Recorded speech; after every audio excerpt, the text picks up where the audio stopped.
الحمد لله رب العالمين والصلاة والسلام على سيد الأنبياء والمرسلين نبينا محمد وعلى آله وصحبه أجمعين. أما بعد، يقول الله عز وجل: أتل ما أوحي إليك من الكتاب وأقم الصلاة إن الصلاة تنهى عن الفحشاء والمنكر ولذكر الله أكبر والله يعلم ما تصنعون. Allah subhanahu wa ta'ala tells us in this verse, recite what has been revealed to you of the scripture. Keep up the prayer. Prayer restrains outrageous and unacceptable behavior. Remembering Allah is greater. Allah knows everything you are doing. And before we begin the khutbah today, just two quick notes. The first is that we have entered the first 10 days of Al-Hijrah. And this is by agreement, the best 10 days of the year. Allah subhanahu wa ta'ala has given us an opportunity to take advantage of them, just like He has given us the past to take the advantage of the last 10 nights of Ramadan. So we ask Allah subhanahu wa ta'ala to allow us to increase in our adhkar, in our salawat, in our remembrance of Him, and in betterment of ourselves and betterment of others. Ameen. Secondly, Jazakallah khair, one of the brothers pointed out, the statement was of Maryam alayhi salam. Allah subhanahu wa ta'ala was quoting her in the ayah, وَلَيْسَ الذَّكَرَ كَالْأُنْثَى. فَجَزَاهُ khair for pointing that out. One of the reasons I had mentioned the ayah is because Allah subhanahu wa ta'ala, Allah subhanahu wa ta'ala did not deny that statement and say, no, Maryam, you're wrong in that. He was actually affirming it. Jazakallah khair.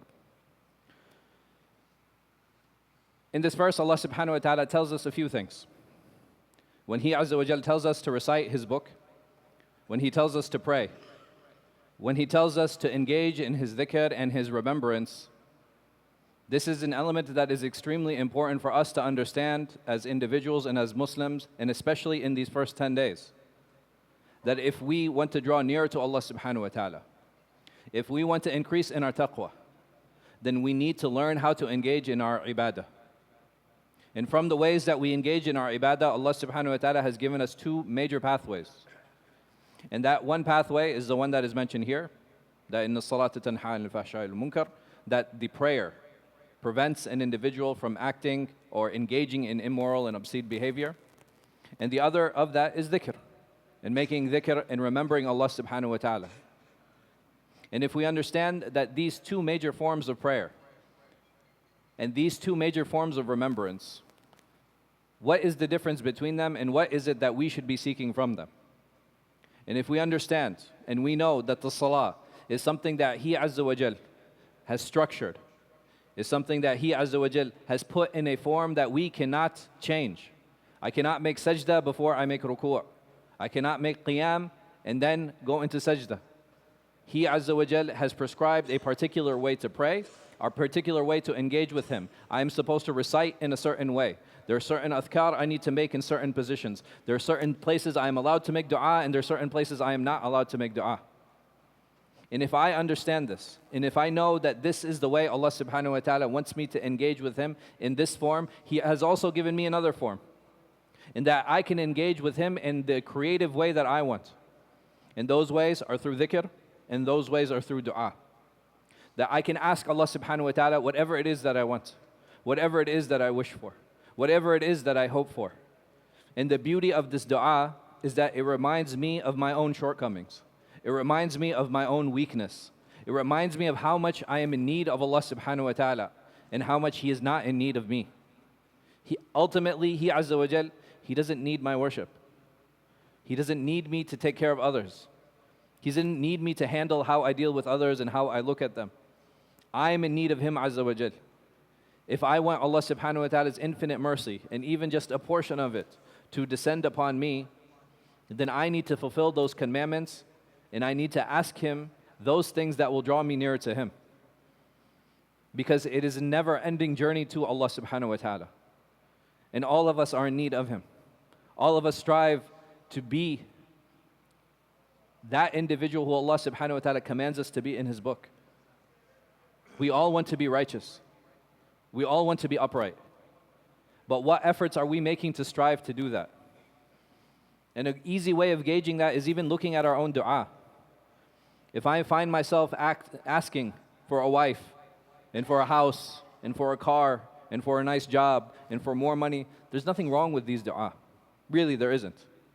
And we know this because the Prophet Muhammad sallallahu alaihi wasallam, he tells us in a prophetic dua that he sallallahu alayhi wasallam used to make between the Yemeni corner and the black stone, رَبَّنَا آتِنَا فِي دُنْيَا حَسَنَةً وَفِي الْآخِرَةِ حَسَنَةً وَأَقِنَا عَذَابَ النَّارِ.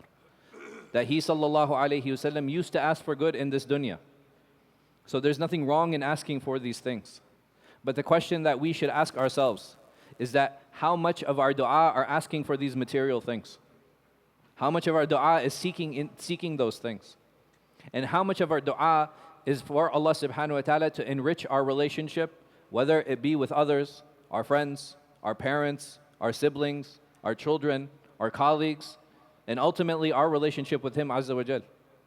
How many of us make dua that He Azza wa Jal makes us more brave? How many of us make dua that He Azza wa Jal makes us more generous? How many of us make dua that He Azza wa Jal increases us in taqwa? And if we want these characteristics, if these are the ways and the means that we want and that we seek, Allah subhanahu wa ta'ala has blessed us with these 10 days. He's given us this opportunity. This is a gift that whenever we want something, He Azza wa Jal, He gives mawasim. He gives seasons. And one season has just passed us, and that was the blessed month of Ramadan, where He Azza wa Jal, He gave us the opportunity to do khalwa and to be alone and to remember and to remind ourselves. How many of us were able to finish maybe 1, 2, 3 Qur'ans in that month and ponder over it and spend time with it? How many of us would come every single night to come for qiyam, or to come to make tahajjud, or to come and make tarawih, or make the salawat in the masjid? How many of us were given the opportunity to make i'tikaf, where we were there with ourselves? And subhanAllah, if we look at the month of Ramadan, it is a month that we spend with ourselves. It is a month that we spend alone with Allah subhanahu wa ta'ala. In these 10 days, these ayam al-hajj, the best 10 days of the year. And Ibn Hajar rahimahullah ta'ala, he mentions that these are the best 10 days. Why? Because this is the only opportunity that an individual has to do every single type of worship. I can pray in these 10 days, I can fast in these 10 days, I can give zakat in these 10 days, and I can make hajj in these 10 days. There is no other time of the year that Allah has given that opportunity. And if we understand that these are these best 10 days, they're very different than the 10 nights. The 10 nights are the one that I spent alone with myself, speaking to Allah subhanahu wa ta'ala, pleading to Him, asking Him. And how many of us remember some of the dua that we made in those 10 nights? And asking Him to better us, and to better our situation, and to better our relationships, and to better the halat al-Muslimin. And we ask Allah subhanahu wa ta'ala to aid our brothers in Gaza, and to aid our brothers in Sudan, in Burma, in Kashmir, in Yemen, and all over the Muslim world. Ameen.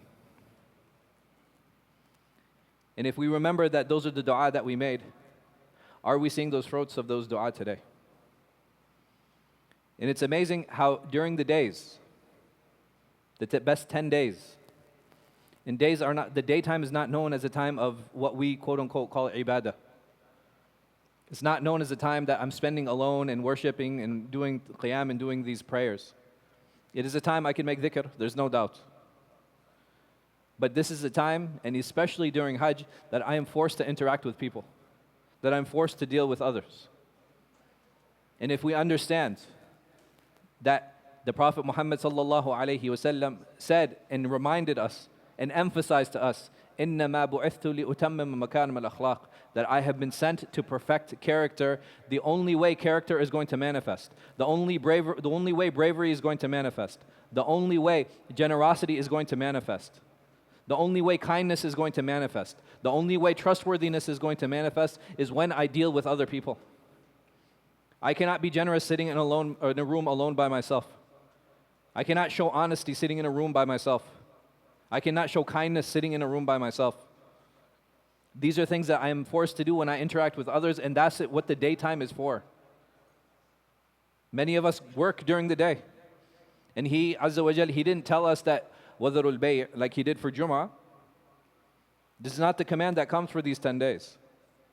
Meaning that we have to go and live our lives in the interactions that we have with our coworkers, in the interactions that we have with our parents, in the interactions that we have with our children, in the interactions that we have with our spouses, that we should see the fruits of those dua that we made in those last 10 nights in these 10 days. Because for those of you that have made Hajj, and for those that haven't, we ask Allah subhanahu wa ta'ala to open the doors for them, and those that have, we ask Allah Azza wa Jal to accept. Ameen. It's not easy. And one of the reasons it's not easy is because there's so many people. It's so busy. There are 1 million, 2 million, 3 million people in a city that probably shouldn't handle more than a few 100,000. And everybody's converging on the same place. Everybody's moving in the same direction. Everybody wants to go to the same places in the same spaces. Everybody wants to be where he sallallahu alayhi wasallam sat. Everybody wants to be where he sallallahu alayhi wasallam set up his khayma, where he set up his tent. Everybody wants to be where he sallallahu alayhi wasallam threw. Just imagine 2+ million, 3 million people all trying to be in the same place at the same time with the same speed and different abilities. And you know what? It's going to truly be shown in those moments. In that time of busyness is going to be our own patience, our own sabr, our own taqwa. That is where it's going to be tested. And that's where we're going to see the fruits. So when we look to our dhikr, when we look to our dua, even if we look to our salah, it's amazing how some of us come for salah. We are coming for salah, we're coming for prayer. And how many of us are willing to cut somebody off? How many of us are willing to jump over someone in their rows? How many of us push other people out of the way? How many of us are willing to hurt others in the name of salah?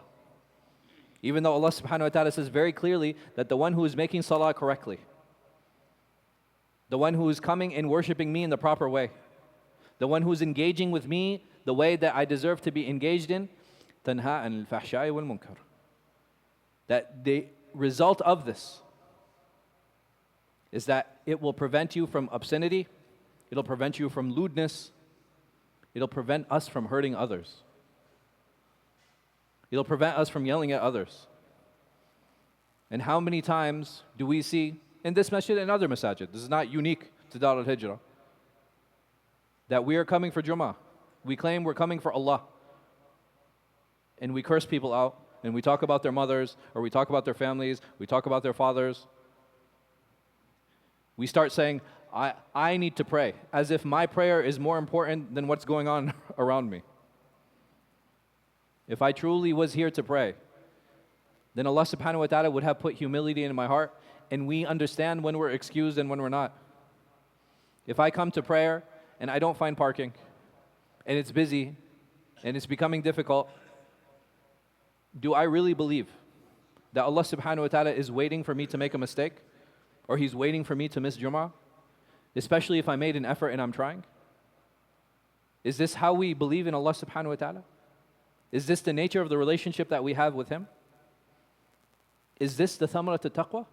Is this the fruit of my taqwa and my God consciousness? And my fear of Him Azza wa Jal? That I believe my Lord is petty and He looks down on me? And He's here to ridicule me and waiting for me to slip? Or is He Ghafoor? Is He Rahim? Is He Tawwab? Is He not the one that overlooks these mistakes? And if it happens one time, I come in, I miss Jummah, I pray Dhuhr.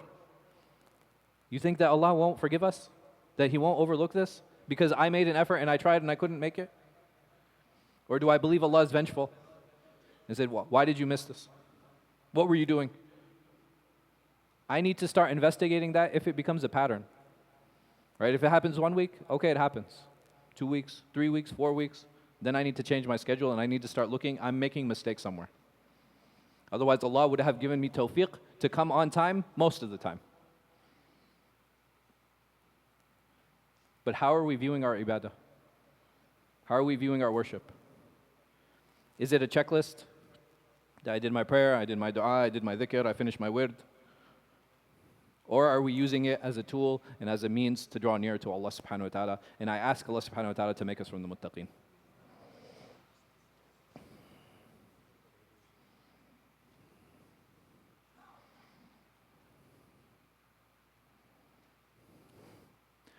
Alhamdulillahi Rabbil Alameen. والصلاة والسلام على سيد الأنبياء والمرسلين نبينا محمد وعلى آله وصحبه أجمعين أما بعد. يقول الله عز وجل: يا أيها الذين آمنوا إن تتقوا الله يجعل لكم فرقانا ويكفر عنكم سيئاتكم ويغفر لكم والله ذو الفضل العظيم. Allah subhanahu wa ta'ala tells us in this verse, believers, if you remain mindful of Allah, if you have taqwa of Allah, He will give you a furqan. He'll give you the ability to tell right and wrong.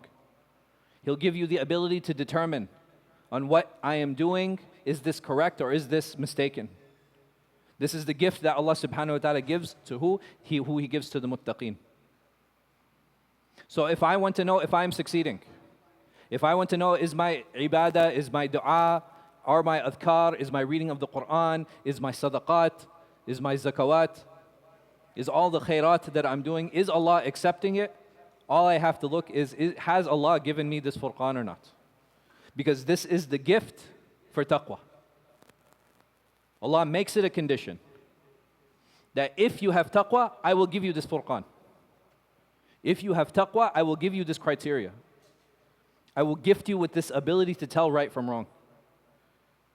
And how do we know? Because Allah subhanahu wa ta'ala has given us this compass here, this heart.